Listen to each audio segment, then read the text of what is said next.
percussion coming off that thing standing right here.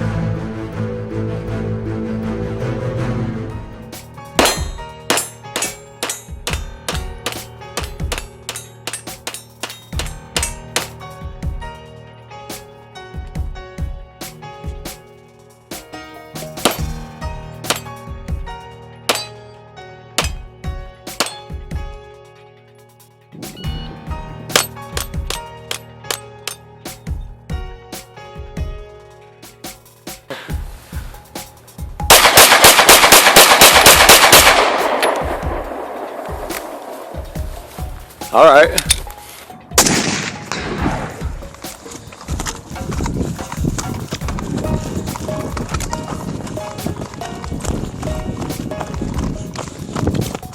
Right here? Yeah. I think I reloaded this pistol.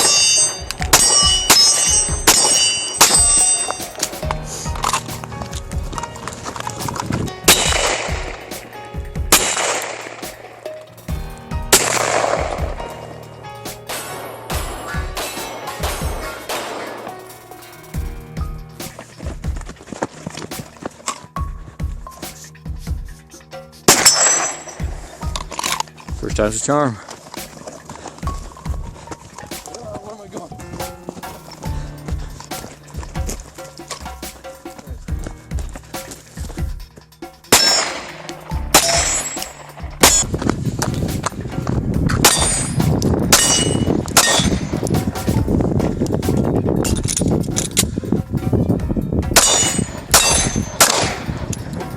Didn't do that.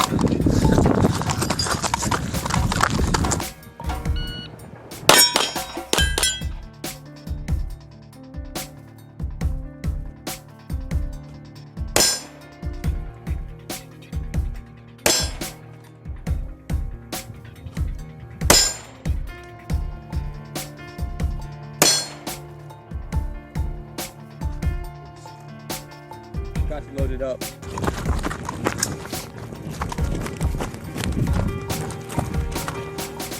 Oh no! Shoot. Hey, pause.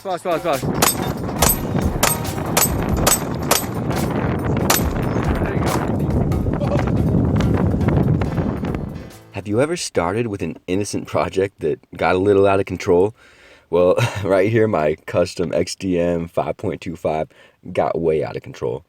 Granted, I tend to go a little crazy with personal touches and modifications with my firearms, but every once in a while, I just lose all semblance of sanity. It's not that I don't like my creation, just that I'm a little shocked when I look back and realize what I've done. It always starts with a trigger upgrade, as was the case with my Scar 17S if you want to see a real example of excess if you've seen that video. But the upgrade to that nice trigger really helps you to appreciate the gun that much more, and it's a snowball downhill from there. The meat and bones is still that great XDM 5.25. This is a really well thought out handgun.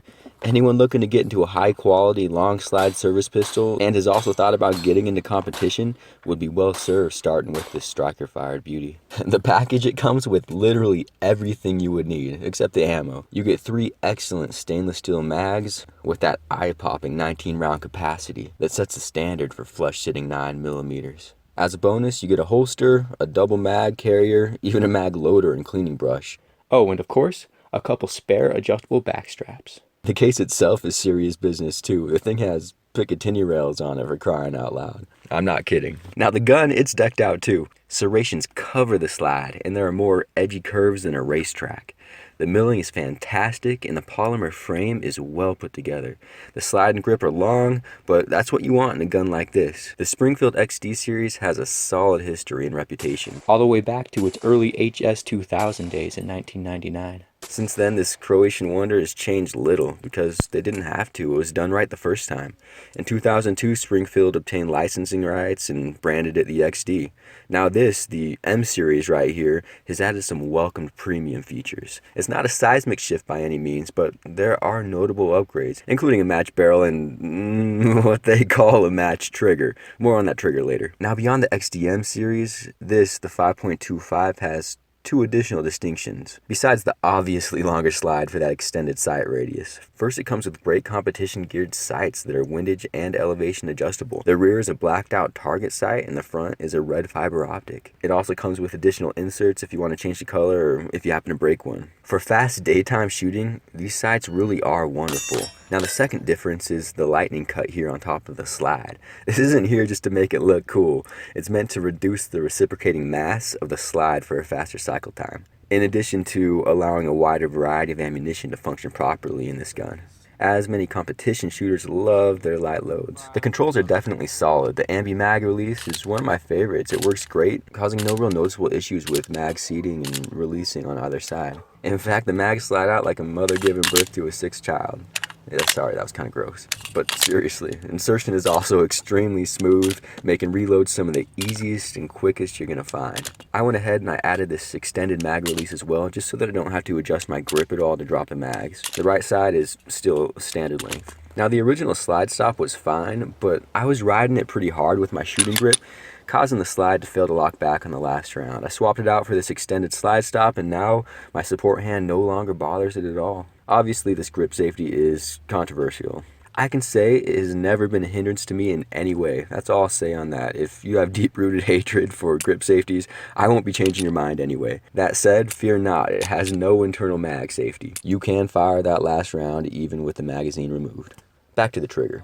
Striker-fired pistols are great for speed with that consistent weight from the first pull. And this one right here is supposedly an upgrade from the XD, but to me, it's still on the sucky side. It's relatively crisp on the break and only has a pinch of grit, but the take-up is not great and the claimed shorter reset is still long. And personally, I just didn't shoot well with it. So yes, I did spring for a trigger job. While there are some options out there for drop-in triggers like the Powder River Precision, they aren't of the same quality as you can find for a Glock or even an M&P. It's also harder than most of those other pistols to do your own trigger modifications.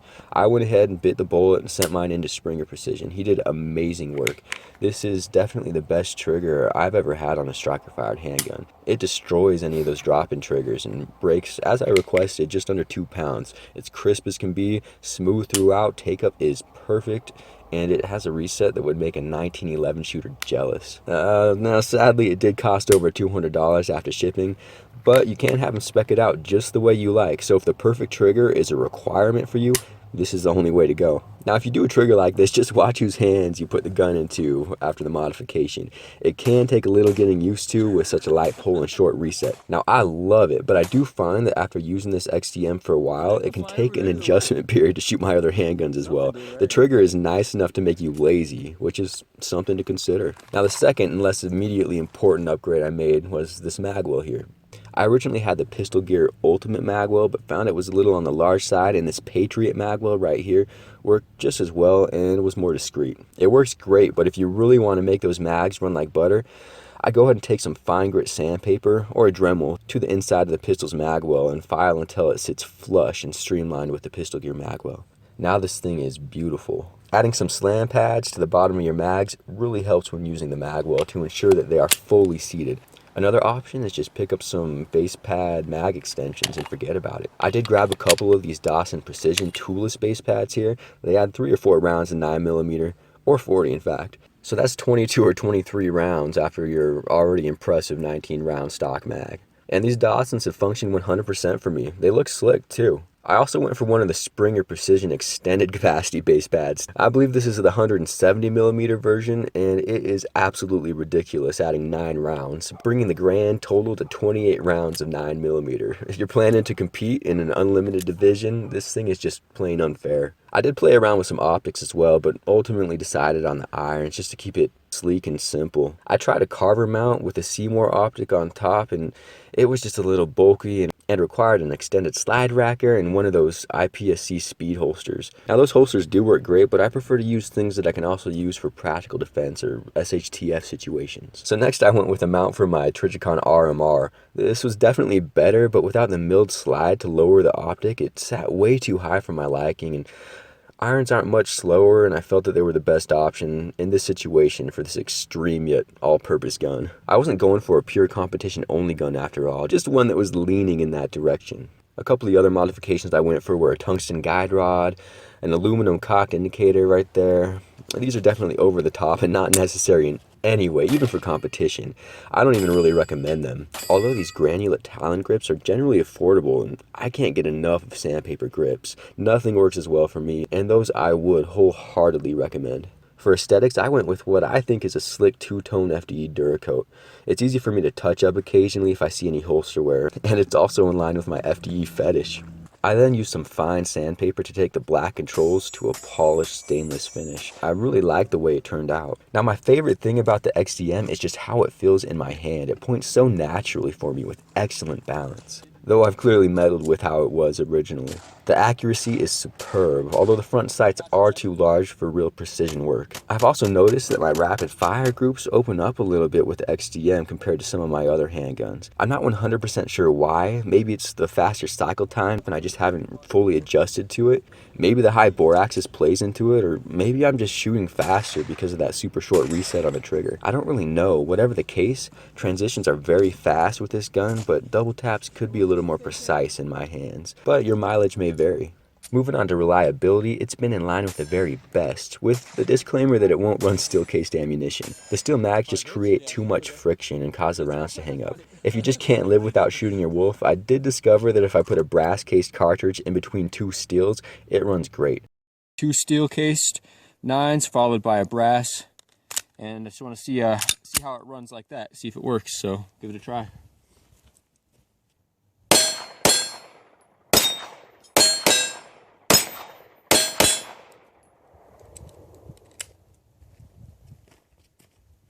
Alright, that seems to be doing fine. That said, factory brass has run 100% during all my testing for over 3 years. I don't even question that it's going to stay dependable. Then if by chance you ever need to deal with customer service, I've always had excellent experiences with Springfield. They've always been prompt to reply and very helpful. Plus, you can always rely on your limited lifetime warranty if you're the original owner. Now, the field strip is standard with a takedown lever, as you've probably seen a million times by now. It is unique in that the lever rotates up instead of down, and you also don't have to pull the trigger to remove the slide, so that should please you safety Sams out there. Everything else is simple and as expected. Seriously, this gun is perfect for the shooter who wants to defend themselves and experiment with the competitive shooting world. You start with a high quality competition piece for a reasonable price. Then if you want to get down dirty and serious, it is easy to upgrade and customize. And you can do it over time instead of dropping a large sum. And these XDMs have as much third-party support as any gun outside of a Glock. So you can keep it simple and stock. You can get insane, break the bank buying accessories and upgrades. You really can't go wrong because you're going to make it yours. This is truly a unique and special firearm. So if the XDM 5.25 serves your purposes, there might not be a better option for you on the market. Thanks for listening to this Doomsday Brothers review on the Springfield XDM 5.25 and 9mm. Subscribe, and thanks for listening. 525.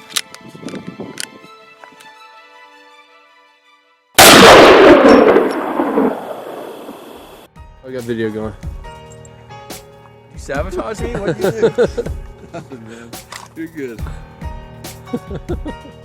What are you doing? I was just standing behind you, creepily. I felt something. What did you do? I didn't touch you.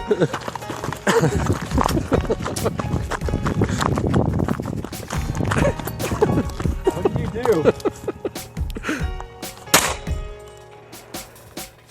Reload!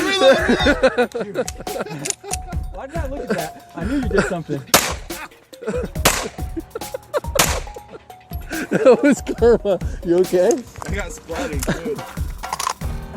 You see anything? Oh, jeez. That was a chunk of glass.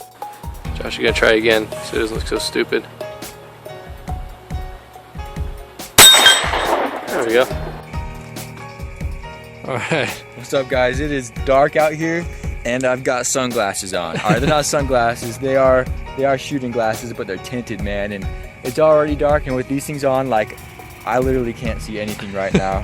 And I'm gonna be trying to use my XDM, Which, check out the sights on it. which does not have nice sights. They're competition fiber optic, which is made to work in the sun. So, Obviously. Yeah. yeah, we're gonna see how this goes. See if I can hit any steel or not. Give it a try.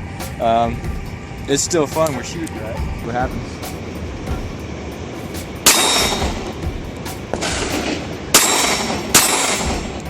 I actually want to try rolling my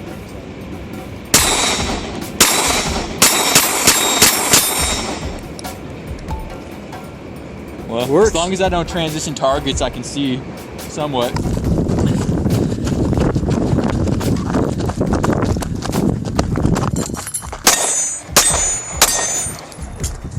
Thing's in the way of everything. Said. There we go. There we go.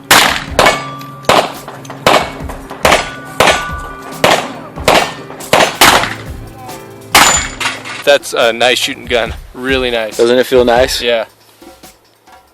I think sweet.